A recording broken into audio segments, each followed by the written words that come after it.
Good morning, grade 7. Hope you are healthy at home and doing well. Today we will continue block 15, that is maps and representation. And in that block, we will talk about conventional signs and symbols used in a map. Okay, so before starting the class, be sure that you have all the essentials with you: your workbook, content book, notebook, and stationery. I hope you are ready with all these items. So sit in a calm place with your partner or with your companion or with your parents. Okay? So first we will quickly recap our previous sections. As this block has covered about topographic maps. Topographic maps, that is large scale map that shows the surface of the earth in great detail, including both natural and man-made features. We learnt representation of physical features using colors, symbols, and various types of scale. Different colors are used on topographic maps to show different features. Scale shows the relation between the distance on the map and the actual distance on the ground. Verbal statement gives the scale in words or a statement, as 1 centimeter is to 1 kilometer. And linear scale is a scale having a straight line divided into equal parts, and representative fraction is the ratio between distance on the map and the corresponding actual distance on the ground. We learned to calculate distance using the scale on a map with the strip of paper and with the thread. Okay?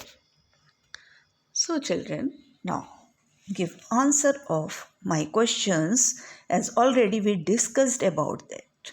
What are the topographic maps?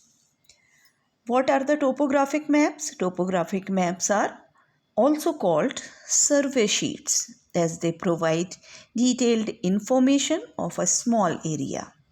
And the question is, what are the various features of a topographic map? Topographic maps are drawn to a large scale and have vivid colors representing different physical features. They have contour representing elevations and depressions. Understood? So, what is our aim? Our aim is to analyze a topographic sheet using conventional signs and symbols.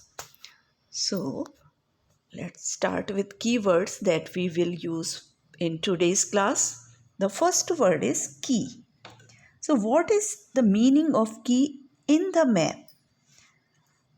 Okay, the symbols that are used on a map indicate various places. For example, post office, police station, hospitals, temples, schools. These symbols can be drawn inside a box to help other people understand their meanings. This box is called the key of the map. A map has a key or legend which gives detailed information about the symbols, signs, and colors that are being used on a map. And symbols and signs are very useful, as both human made and natural features can be depicted easily in less space on a map. Okay, the next word is conventional symbols. So, what is conventional symbols? A cartographer. Do you know who is cartographer? A person who draws maps. A cartographer may give symbols for hospitals, schools, roads, rivers, etc. Certain symbols have been recognized internationally for use on maps, and they are called conventional symbols. These conventional symbols are used all across the globe for making maps. I hope you understood the meaning of key and conventional symbols. that we use in today's lesson. Now let's start with question of the day. A map has a key or a dash dash dash which gives detailed information about the symbols, signs and colors. So children, first read the text, then give answer in the Forms app. You choose there the correct word, because some children are sending wrong answers. So read the question, watch the video, read the question sincerely and read the text. Then give answer in the Forms app. Choose the correct word, okay? Now children, pause the video and review the section on conventional signs and symbols used in a map. So open page 29 of your content book and start reading about conventional signs and symbols used on a map. And on the same page, page 29, there is figure 7, a topographic survey sheet using symbols. And also look at the tables figure 8, that is on page 30 of your content book, and the map given in your content book. So what you have to do, review the section on conventional signs and symbols used on a map and look at the tables figure 7 and figure 8. Okay, then be ready to give answers of my questions. Here you can watch here, or better you look in your book, content book on page 29 and 30. Okay, so let's discuss our questions. What is this map called? You know answer? Yes, it is a topographic map. My next question is, what do the various colors indicate and why are the colors used? The various colors indicate physical features. The colors are used to differentiate between physical features and give details in a small area. Understood, children? Now, the next question is, what do the symbols on the map indicate? So, symbols are given on page 30. Okay. Now, the question is, what do the symbols on the map indicate? The symbols that are used on a map indicate various places, for example, post office, police station, etc. These symbols can be drawn inside a box that is given the right side in your book. Yes? So, drawn inside a box to help other people understand their meanings. This box is called the key of the map. Now, children, my question is, why is this table given? Which table? That is given on page 30 of your book, figure 8. So, why is this table given and why are symbols used on a map?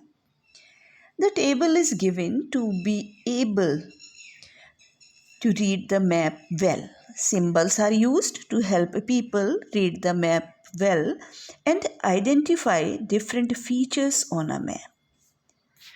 Now, my next question, what will happen if maps are drawn without a key?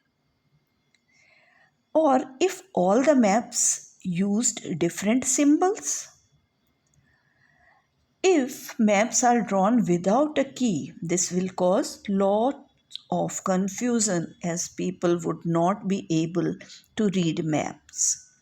So, to avoid confusion, maps have conventional symbols. And the question is, all the maps used different symbols? No.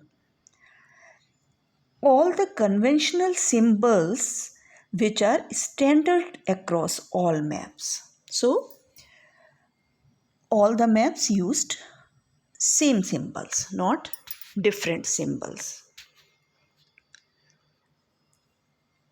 It is difficult to draw all the pictures on a map. In order to solve this problem, who does use different colors, signs, or symbols on a map? You know answer? So give your answer in the comment section. Again, some children are starting sending good morning message or I have done message like this and not sending the answer. It's very bad. Those who are sending answers, they are very good children. You are doing very good, and I want to congratulate you because uh, in these 2 days I have seen that you are sending, all of you are sending the correct answer. Very good children, well done, and keep it up. Okay, now what you have to do in the workbook, answer practice question 7, 8, and 9, and also additional questions 1 to 7. Complete your work because tomorrow is the discussion day. We will discuss all the question and answers of worksheets and content book. So before that, complete your work. Okay. Then fill in my learning chart in the content book. In the learning chart, what you have to do? You have to write in the boxes features of a topographic map. So do in the content book only. Don't do it in the notebook. So write 4 features. One is written in the box. So write another 3 features. I hope you are able to do the work and you understood the lesson. Okay? Have a nice day, children. Bye bye and thank you.